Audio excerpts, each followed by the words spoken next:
សួស្តីអ្នកទាំងអស់គ្នាបាទវិលមកជួបខ្ញុំម្ដងទៀតនៅក្នុងវីដេអូថ្មីហើយវីដេអូនេះផងដែរគឺខ្ញុំធ្វើការបង្ហាញបងប្អូនតាក់ទងជាមួយនឹងត្រីបាទមួយចំនួននៅក្នុងបន្ទប់ត្រីក្រឹមក៏ដូចជាទស្សនវិជ្ជាផ្សេងៗនៅក្នុងបន្ទប់ត្រីក្រឹមបងប្អូនទាំងអស់គ្នាហើយឥឡូវនេះគឺម៉ោង10ជាងតិចហើយដល់ម៉ោង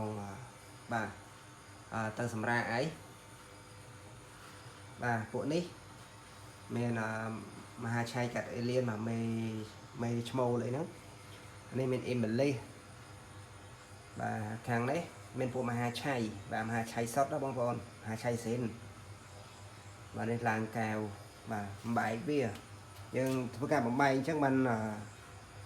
យើងបានត្រីស្អាតអានេះពួកថៃម៉ាឡេបាទនៅ3គ្រាប់អានេះពួកមហាឆៃកាត់អេលៀនបាទមហាឆៃកាត់អេលៀនមានច្រើនដែរបាទខាងនេះមហាឆៃបងប្អូនមហាឆៃខាងនេះពួកឥសានតុងដែងហើយនិងពួកព្រៃថៃបាទខាងនេះពួកថៃម៉ាឡេបាទសម្រាប់អ្នកនៅក្បែរនេះហើយនឹងមាន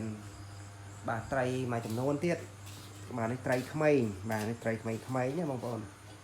បាទសេរីពួកត្រីក្មេងធូហ្នឹងហើយកន្លែងនេះអត់បានរៀបទេបងប្អូនបាទនិយាយទៅប្រហែលថ្ងៃហ្នឹងរវល់ធ្វើអត់ហើយបាទហើយមុនហ្នឹងនេះគឺខ្ញុំធ្វើការបាទដាក់ត្រីចូលក្នុងកដុងបំបែកវាប៉ុន្តែបំបែកអត់អស់ទេបងប្អូននេះ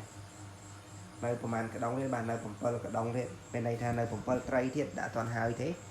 ដល់ឥឡូវហ្នឹងគឺម៉ោង10ជាងបន្តិចហើយគឺដល់ម៉ោងបាទចូលទៅសម្រាប់